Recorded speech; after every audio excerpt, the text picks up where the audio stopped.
Good evening, everyone. I hope you all are doing good. My name is Pooja Dwivedi. Today, we shall be covering many aspects of the day with respect to current affairs. Do not worry about notes.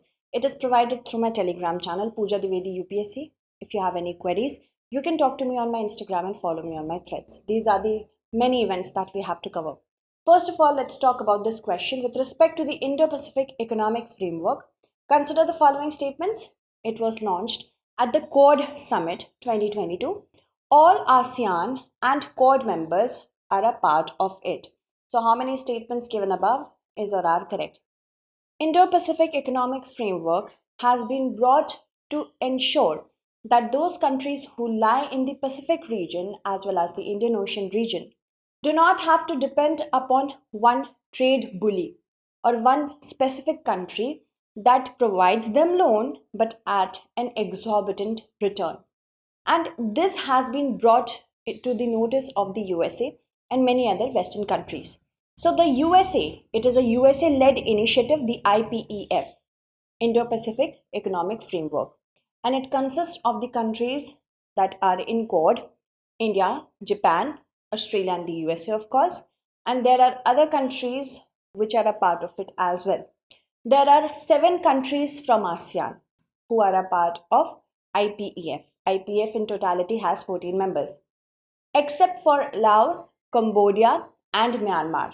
All the other ASEAN members are a part of it. So these kind of questions could be asked.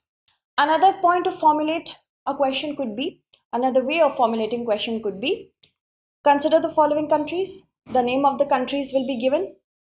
How many of the above given countries is or are not a part of the IPEF? So this kind of framework could also be there. All right. So first statement is correct. It was launched at the Quad Summit in Tokyo in 2022, and not all ASEAN, but 7 ASEAN countries are a part of it, although all Quad countries are a part of it. Quad is basically an informal grouping that is now at a summit level. Grouping of certain countries, Japan, India, USA and Australia, who want to maintain the region of Indo-Pacific free from any sort of bullying, free from any sort of dominance by one particular country, specifically China. So first is correct, second is not correct, one will be the correct answer. This was launched jointly by USA and others, and this was done in 2022 in Tokyo, Japan at the Quad Summit. It has 14 partner countries: Australia, Brunei, Fiji, India, Indonesia, Japan, Republic of Korea, Malaysia, New Zealand, the Philippines, Singapore, Thailand, Vietnam and USA. So Indonesia, Malaysia, Thailand, Singapore, Philippines, the Philippines as well as Vietnam and Brunei are a part of it, but not Cambodia, Myanmar and Laos. So remember that. Moving on, you have to keep in mind this is not a free trade agreement, which is very different.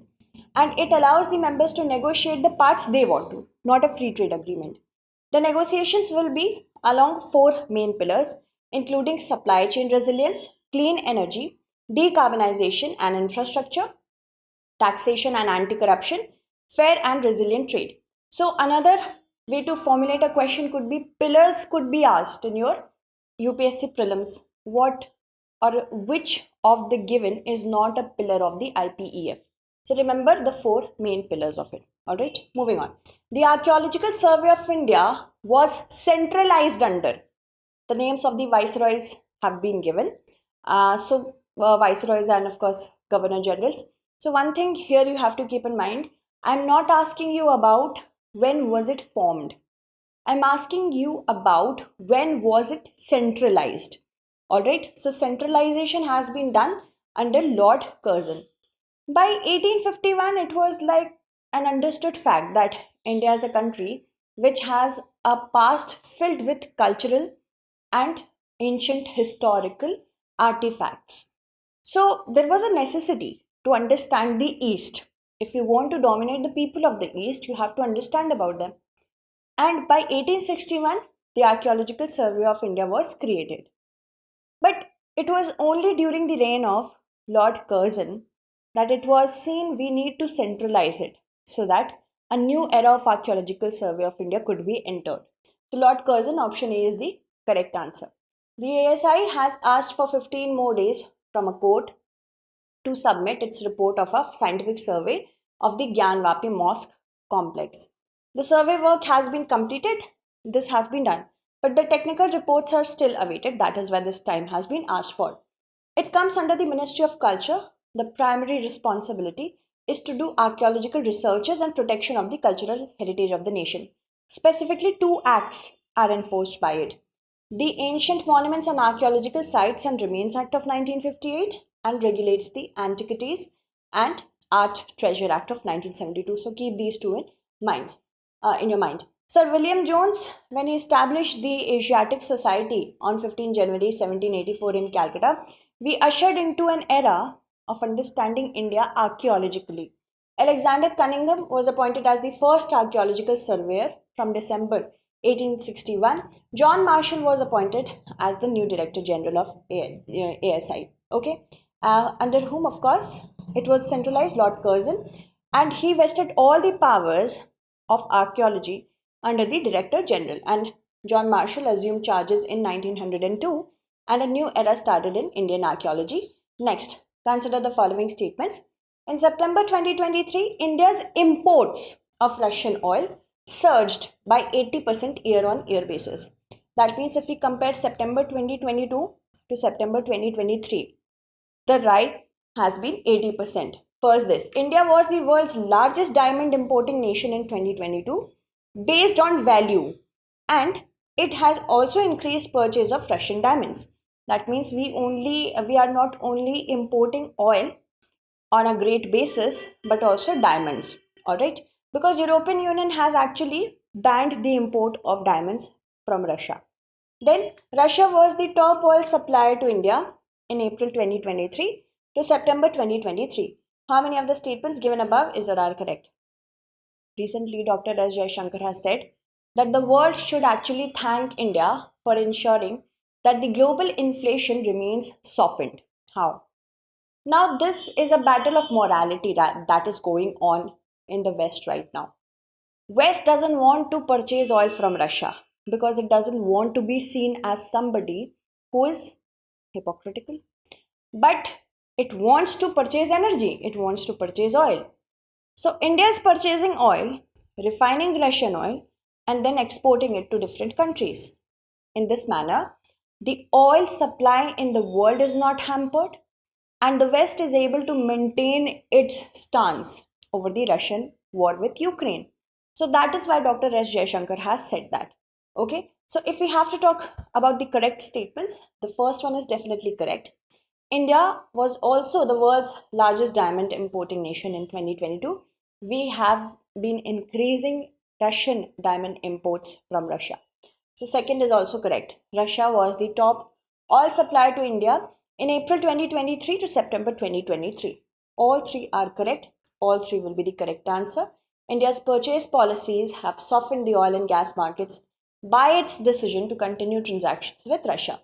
Exports of Russian goods have also surged to this much, and Russian imports from India also reached 50% increase. That means we are also able to maintain a good trade balance with Russia. Russia is currently among India's top 5 trading partners in terms of goods turnover. I have already told you about the oil. India has also increased purchases of Russian diamonds. 26% year-on-year increase has been registered. With respect to tropical cyclones, consider the following statements. The North Indian Ocean accounts for 3% of the global tropical cyclones annually.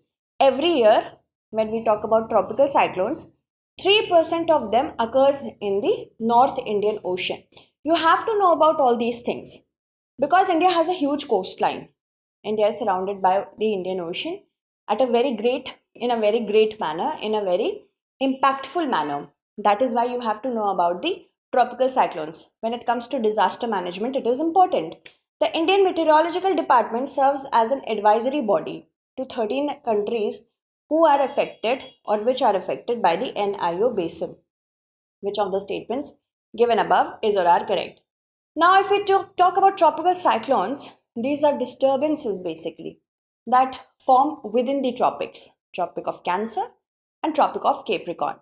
And whenever these disturbances occur, what happens? Many lives and livelihoods are affected. It is important to understand how depressions form. It is important to keep a track of depressions. like right now, Cyclone Midhili has been formed. Who has named the cyclone as Midhili? It is Maldives, remember that. And the naming has been undertaken according to the protocol. The protocol consists of naming the countries according to a list. This list has been prepared by IMD only, and the last list was actually before the 2020 list. The last list was exhausted in 2004. So another list was maintained in 2020, in which from 13 countries we got 13 names. In totality, we have 169 names. From those names, we have to select which cyclone will be named what. And Maldives has given the name Midhili. Sometimes a question would be the name of the cyclone and the country. You have to match. So that is why this statement or this particular information is important, that Midhili has been named by Maldives. So yes, second is correct. The North Indian Ocean actually accounts for 6 to 7%, roughly 7% of the global tropical cyclones annually. So first statement is incorrect, second is correct, 2 only will be the correct answer. The deep depression, which is now the cyclone Midhili, has been formed in the Bay of Bengal. It is going to make a landfall in Bangladesh, and then it is going to also impact many coastal states of India such as Odisha, West Bengal. Okay, and the pre-monsoon period from April to June and post-monsoon period October to December is the cyclone season in India. Nearly 7% of world's tropical cyclone form over the NIO, that is North Indian Ocean. Average of 5 to 6 tropical cyclones occur annually, and 4 to 5 occur over the Bay of Bengal, however, 1 to 2 in the Arabian Sea. Right now, we are also witnessing that the Arabian Sea is getting warmer and warmer, and that is why it is giving birth to more and more tropical cyclones. The Indian Meteorological Department is actually responsible for naming cyclones and serves as an advisory body to 13 countries which are affected by North Indian Ocean basis. Exhaustion was done in 2004. Another list was prepared in 2020. Moving on. With respect to the Voice of the Global South Summit, consider the following statements. 125 countries of the Global South have been brought on a common platform. The inaugural session was held in January 2022, and the theme of the inaugural leaders session of the second Voice of the Global South Summit is Together for Everyone's Growth and Everyone's Trust. So how many of the statements given above is or are not correct? Today was the inaugural level meeting of the Voice of the Global South Summit. The first session was done in January 2023, this year only. So that makes the second statement incorrect. And then 125 countries have been brought together on this platform. The heads of state inaugural session was held, and the Prime Minister has made certain important tones, has set important tones, specifically achievements of India during the G20 presidency. This has been done as well. If you have to understand the kind of questions prelims ask, you have to understand the themes as well, because themes could be asked in your examination.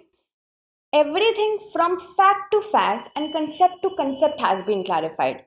In these classes, I work on that only, so that you do not have to worry about what kind of questions could come. The theme of the inaugural leaders session of the second Voice of the Global South Summit is actually Together for Everyone's Growth with Everyone's Trust. First and third are correct, second is incorrect. Not correct would be one only, second statement. India is hosting the second Voice of Global South Summit. This is being done in a virtual format, and this is second time since January this year. The basic aim is to bring together 125 countries from the Global South, and India is trying to do it by being the voice of the Global South. The second summit would focus on sharing with the countries of Global South what kind of key outcomes were registered through the G20 under G20 presidency of India. The theme of the inaugural leaders session is Together for Everyone's Growth with Everyone's Trust. And the concluding leaders session would be Global South Together for One Future. This is not just a one session meeting, we can say, or summit, we can say. Different sessions are developed and ministerial level meetings are developed under it. Then that is why I have told you the beginning, inaugural session, and the concluding session. Both these sessions will have themes, so we will work through that. Consider the following statements. It is a classical dance from which was originated in the temples of Tamil Nadu. It is considered to be a fire dance. It is commonly performed by women, and the music of this dance belongs to the Carnatic music. So, the above mentioned statements refer to which classical dance? We are actually talking about Bharatnatyam.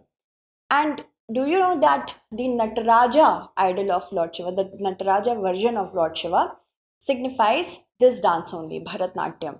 So you have to keep that in mind as well. According to Bharata Muni's description of in the Natya Shastra, the classical dance style known as Bharatnatyam has its origins in the temples of the Tamil Nadu. It is more commonly performed by women and it is a fire dance. It celebrates the creation of the universe.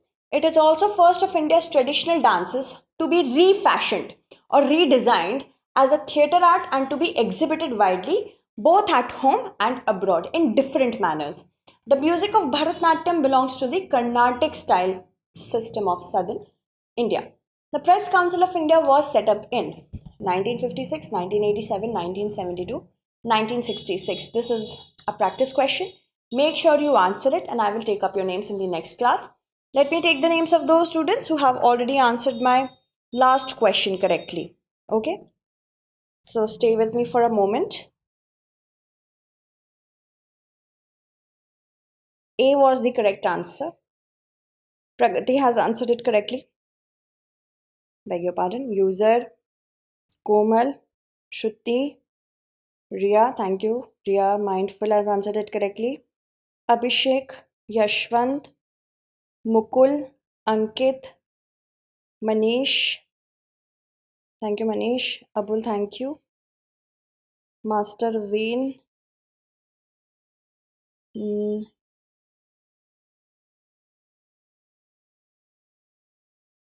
And Mithilesh, Abhijit, Rupesh. You all have answered it correctly. Answer this one as well so that I can take your names in the next class. Thank you so much for watching.